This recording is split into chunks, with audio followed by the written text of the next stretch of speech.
I'd like to introduce Niall Rafferty, whose company MedXNote has been on the go now for the last 15 months, and we would like to hear a lot about it.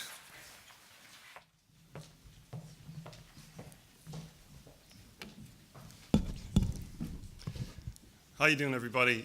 My name is Niall Rafferty.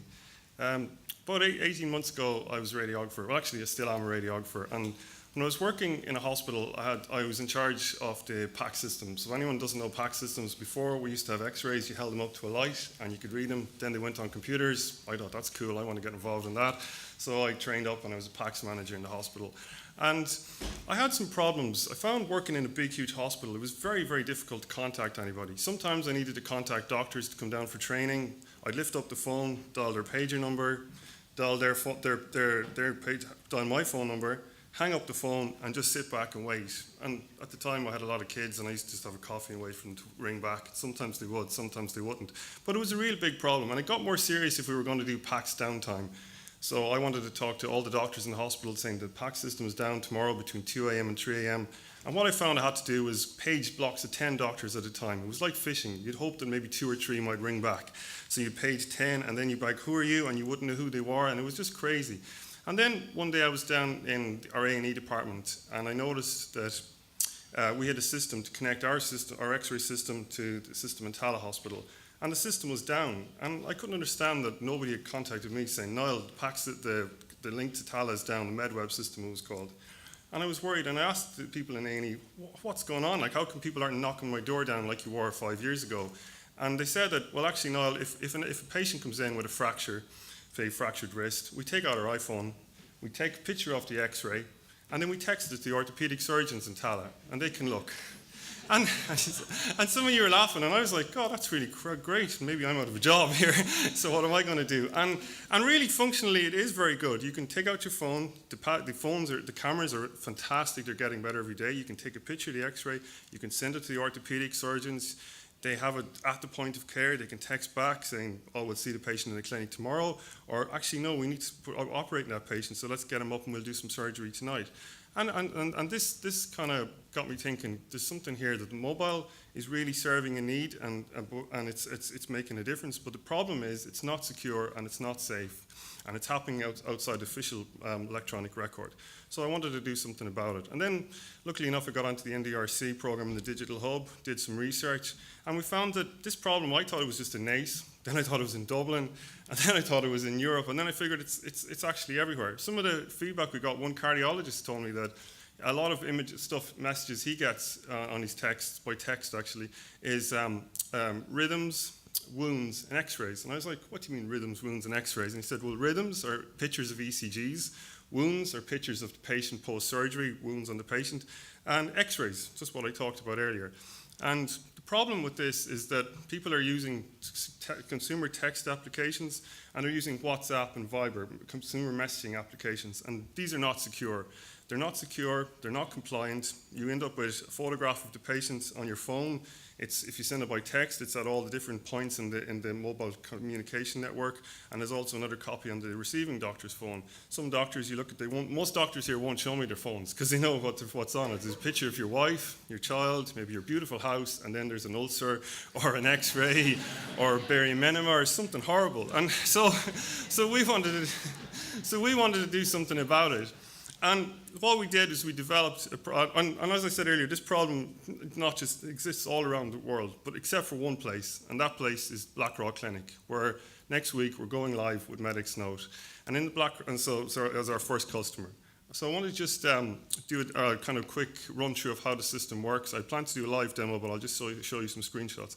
So let's take a story, for example. So you're Melissa Johnson, you're a nurse on the cardiac unit, and you need to contact Jack Ryan, one of the cardiologists. So you log on to MedXNote. This is the username. Melissa will enter her username and password. We're multi-platform, so this is the desktop version. We also have a tablet and mobile version as well. So Melissa logs on. This is her inbox. She quickly clicks on to compose a new message over here. Now, she got to search for her doctors. So on the right-hand side panel, we have all the doctors in the hospital. You can clearly see who's available and who's not. So if the doctor's in the hospital or they're available, there's a little green icon. If they're not, it's black. This is a major thing for me, because half the time nobody knows actually who is actually working in the hospital. And I think that's when people talk about big data preventing illnesses. I think if you could just use big data to figure out who is actually here today, right now, I think that it would be a huge achievement. So if you know that Jack's here, he's in green, we're going to send him a message. We use a structured template called ISBAR. I don't know, maybe some of you are familiar with ISBAR. It came from the nuclear submarines in the United States Navy, where if the reactor was going to blow up at one end of the ship and you were the captain of the other, you need to know about that in a structured way. And the method is you describe the situation, background, assessment, and recommendation. And we put this into our application. ISBAR is huge at the moment with the HSE, NHS, Australia, even in the United States, and it's recommended by the World Health Organization. So we put this into our application. Melissa, she fills out the form. Her patient is John Kennedy, puts in the MRN number. It describes the situation, so he's just been admitted to the emergency department with central chest pain radiating down his left arm. She gives a bit of background. So he's a 72-year-old male. He had a coronary artery bypass graft in 2005. Her assessment is that his pulse is high at the moment, it's 131, and he's got ST segment elevation in the anterior lateral leads. So she enters all this information, and then she gives her recommendation, which is you need to call up to the ward, we need to review this patient. And she sends the message. Now, this is what happens. On Jack Ryan's phone, his phone beeps. He now gets a push notification. We've no patient information on the push notification. It's safe and secure. He logs onto the app. There's a MedXNote icon for one message. Opens up the app, and he can see this is his profile screen, and he's got one message. And here's the message. This is the message header. He taps on the message and opens it up, and now we can see the same structured message like we talked about before from Melissa Johnson. There's the date and time, and he's got a number of options. We've given him 4 options. One, we wanted to replicate the existing pager workflow, so we didn't want to reinvent the wheel. So on the top right-hand corner, there's a telephone icon. If you click on, you click on the phone icon and you can contact the patient. We also have a closed loop audit trail tracking every message, and then so Jack is going to reply back, say he's on the way, he's a real nice doctor, he'll be there straight away. And there you can see the message. Melissa checks back, she receives the message, you can see the original message and the reply. And then the innovation doesn't stop there, because we want to make this tool really useful for doctors. So when they're finished the message, each message becomes a task. And when the doctor's finished the task, they can swipe the message to the right, click on the archive, and that means it's done. The message is done. So we really improve safety. We make doctors more productive, and we also solve the problem with data compliance. Ladies and gentlemen, they're going to kill me, but we are MedXNote, and we're changing healthcare, and we want to change the world. So thank you very much. Taking advantage of my good nature there, I think. So I'd like to invite the judges up. Well done.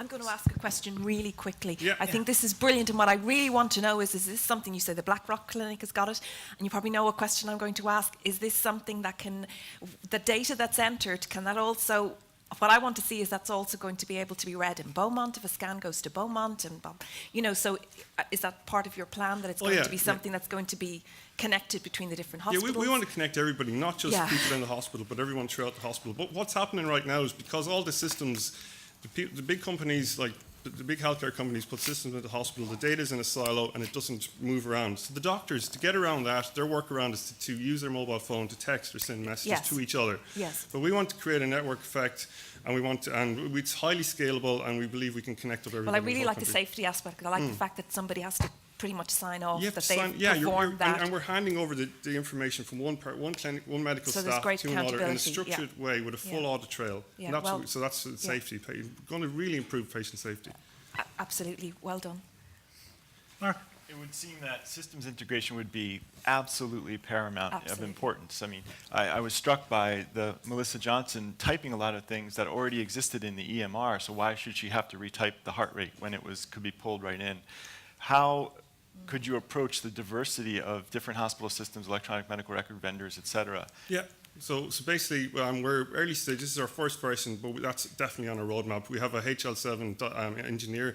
So basically, where she puts in the chart number, she hits enter, it should bring all the demographic details back from the EHR, electronic health record, and we want to integrate it into other systems as well. But we see the big opportunity because a lot of communication at the moment is happening outside the official chart. So you've got either your official paper chart or your electronic chart, and then doctors are texting to each other and making clinical decisions outside of it. So the first thing is we bring that in, but we also offer it integrated into the existing EHRs and be able to, in a structured way, that it can be, we can take it from our system back in. I completely agree, but unless you make this easier to use than FaceTime or WhatsApp, they'll still go that path of least resistance. Yeah. Pulling in all that data would be the killer feature. Oh yeah, and that's what we're doing, and we have the engineer hired and everything ready to go. And actually, we were lucky. He wrote the interface for BlackRock years ago, and he worked for iSoft. So I think we're going to work there. Derek.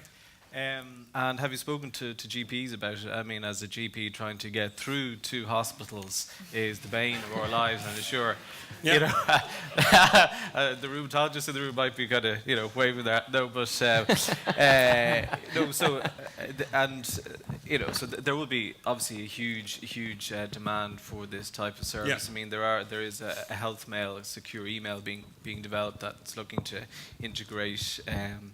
Across primary and secondary care at the moment as well. So yeah, I suppose you know you're aware of the need for it. Well, it was designed that way because I could see the problem GPs had. Because currently you ring the reception, they page the doctor doesn't answer. If the doctor answers at a later time, it might be a different receptionist. The message is just total breakdown. So as bad as communication is in hospitals, it's even worse for GPs. But with our application, the receptionist can actually take your number, send it to the doctor. When he's free, he'll have the message and he can call you direct on it. So before with the pager system, he might, or even if the missed call on his mobile, he'll ring the switchboard, but they'll have no context who you are, when you called, and what you called about. Where now the secretary can enter all that information. In time, we would like to see connect everybody as well, not just people in hospitals, but outside hospitals, like referring GPs. I'll be your first customer. Yeah. Second, BlackRock's first. Yeah, we didn't hear that. Jim.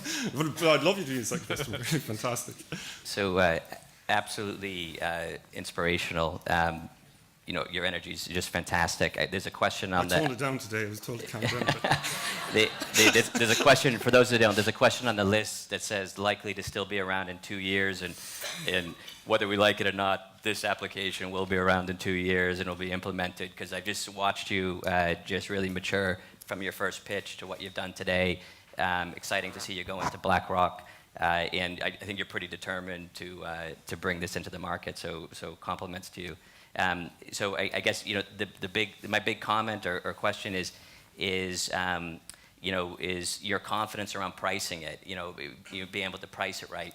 Do you think you're there with that? Do you think you could demand value out of the health systems? Or are they still holding you hostage? No, because it's kind of funny. I started off building this product for patient safety, just to be able to connect doctors, patient safety, so we could communicate. But what we find in the selling, we have to position it differently from different people. So if I'm talking to a nurse, it's ISBAR.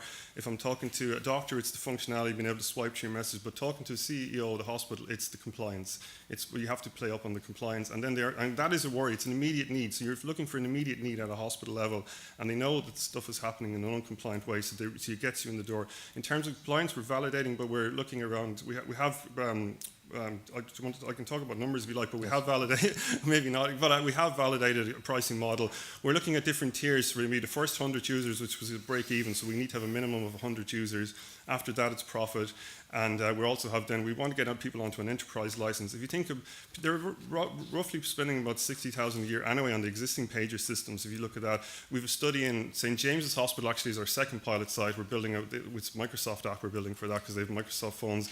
They've done a study, and with this application, we can save two interns per year in lost productivity due to pagers. Now, I think it's fantastic that we can create an application, like as hard as ever I would have worked as a radiographer, I would have never done the work of 2 doctors in one hospital. And I think that's what inspires me to keep going, that we can create so much efficiencies and improve safety and make a difference. And I don't think I even answered your question. Perfectly. But look, yeah, we have actually, there's a Frost and Sullivan report come out in July of this year.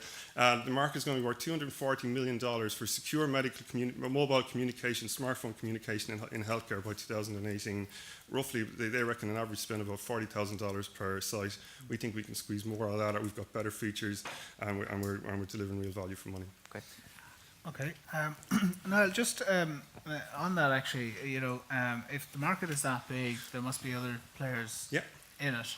And how are you validating yourself as being superior to those? Yeah, that's a really good question. So you're right, there's some people who are doing secure texting. So basically it's exactly like WhatsApp, and there's a security blanket around it. And we were looking at that and we were thinking, like, if you want to communicate an urgent finding on an X-ray, you don't want to do it in a speech bubble like a WhatsApp type thing. You want to do it in a structured message with a full audit trail. So how we're different is there's three key differences. One, the existing secure text is a speech bubble. We're structured format using the ISBAR protocol, which is worldwide recognized protocol. The second thing is we have a more comprehensive audit trail. So a lot of our competitors in the secure texting space will just have, if somebody's read it, they'd say they've actually read and understood. But you could read, open something. It doesn't mean you've read and understood and you're going to act on it. So we have that closed loop in our application.